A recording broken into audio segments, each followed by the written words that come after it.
여러분, 혹시 약국에 약 사러 가면은 약사님들이 약 먹으면서 술 먹지 말라고 하죠. 네, 안 먹을게요 하고 신나게 대답하고 집에 와서 약을 먹었는데 조금 있다가 친구들이 치맥하자고 하면은 이거 몇 시간 지났으니까 괜찮은 거 아닌가? 이런 고민 해보신 적 있으시죠? 왜 약사들은 약을 줄 때 술을 먹지 말라고 할까요? 저도 친구들한테 이런 질문 굉장히 자주 받았어요. 약국에서 술 먹지 말랬는데 진짜 먹으면 안 돼? 진짜? 한 잔도? 맥주 한 잔도 안 돼? 이런 답정너 같은 질문 참 많이 받아봤는데요. 자, 그래서 오늘의 주제는 약 먹고 정말 술 먹으면 안 될까? 입니다.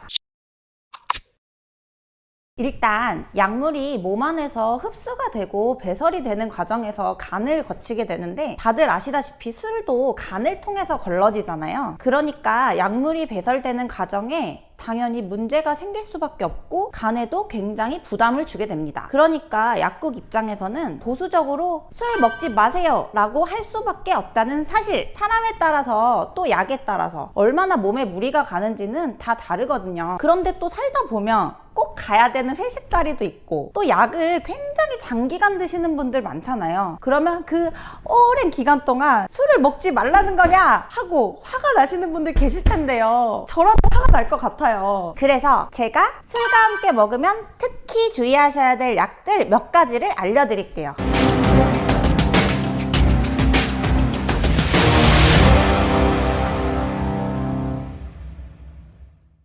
이 약들을 복용할 경우에는 또 맨날 약사가 늘 그렇듯이 술 먹지 말라고 하네 하지 마시고, 웬만하면 꼭 술 안 드시는 게 맞습니다. 첫째로 메트로니다졸이라고 하는 항균제가 있습니다. 산부인과 비뇨기과에서도 많이 쓰고, 내시경하고 용종되신 분들이나 치질 있으신 분들에게도 굉장히 많이 쓰는 약이에요. 그런데 이 약을 술과 함께 먹으면 숙취 유발 성분인 아세트알데히드가 분해가 안 돼서 한 잔만 마셔도 엄청 심한 숙취가 오게 됩니다. 물만 먹어도 토할 것 같고 머리 깨질 것 같고 그런 괴로운 숙취 아시죠? 그런 숙취가 오게 되는 거예요. 물론 제가 그런 적이 있었다는 건 아닙니다. 둘째로 아세트아미노펜이 있어요.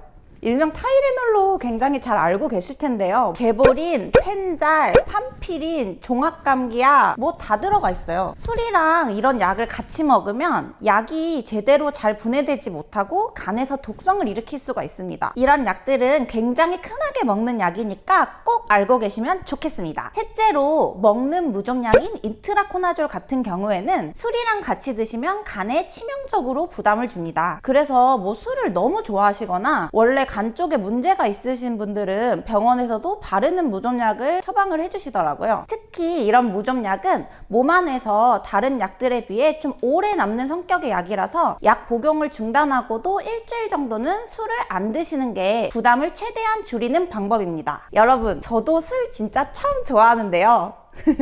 하지만 약 먹을 때는 되도록 우리의 건강을 위해서 술 피하기 약속! 오늘 제가 준비한 영상은 여기까지입니다. 영상이 조금이라도 도움이 되셨다면 좋아요, 알림, 구독 꼭꼭 부탁드립니다. 지금까지 시기월드의 지니 약사였습니다. 다음에 만나요. 안녕!